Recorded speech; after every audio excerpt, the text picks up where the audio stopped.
आणखी एक मोठी बातमी आहे। धाराशिवमध्ये पारधी समाजाच्या 2 गटात हाणामारी झाली। हाणामारीमध्ये 4 जणांचा मृत्यू झालाय, तर शेतामध्ये पाणी देण्यावरून वाद झाल्याची माहिती आहे। वाशी तालुक्यातील बावी पिढी जवळील ही घटना आहे, तर 10 आरोपींना इथं संशयित म्हणून पोलिसांनी ताब्यात घेतल्याची माहिती सुद्धा समोर येते। या ठिकाणी 2 गटांमध्ये मारहाण झालेली होती, तर पारधी समाजाचे हे 2 गट आपापसात भिडल्याचं दिसून आलंय आणि त्याच्यामध्ये ही हाणामारी एवढी मोठी होती की त्याच्यामध्ये 4 जणांचा मृत्यू झालाय, तर शेतामध्ये पाणी देण्यावरून या 2 गटांमध्ये वाद झाला आणि त्यानंतर मारहाण झाल्याची माहिती समोर येते। तर वाशी तालुक्यातील बावी पिढीजवळ ही धक्कादायक अशी घटना घडली आहे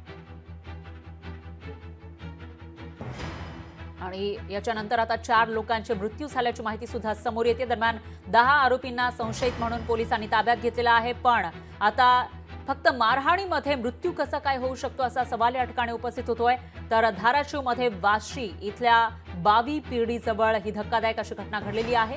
या ठिकाणी 2 गटांमध्ये हाणामारी झालेली होती। पारधी समाजाचे हे 2 गट होते आणि त्यांनी एवढ्या मोठ्या प्रमाणामध्ये मारहाण केली की चौघांचा याच्यामध्ये मृत्यू झालेला आहे।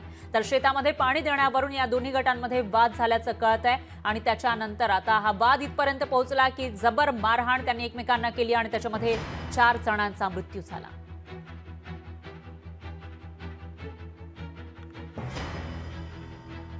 तर पोलिसांनी 10 आरोपींना संशयित म्हणून ताब्यात घेतल्याची माहिती सुद्धा समोर येते। त्यामुळे आता या प्रकरणामध्ये नेमका काय समोर येणार ते बघावं लागेल आणि कशा पद्धतीने कारवाई केली जाते तेही बघावं लागणार आहे।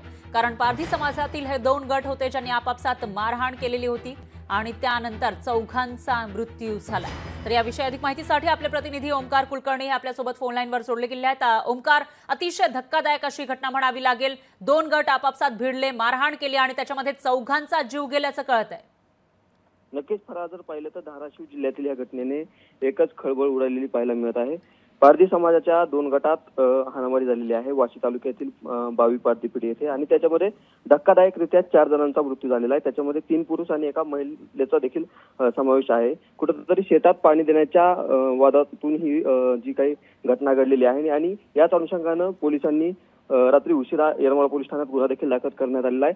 सोबतच 10 आरोपींना संशयित म्हणून पोलिसांनी ताब्यात घेतल्याची देखील माहिती आहे। फरा निश्चितच ओमकार, धन्यवाद तुम्ही दिलेल्या या सविस्तर माहितीसाठी।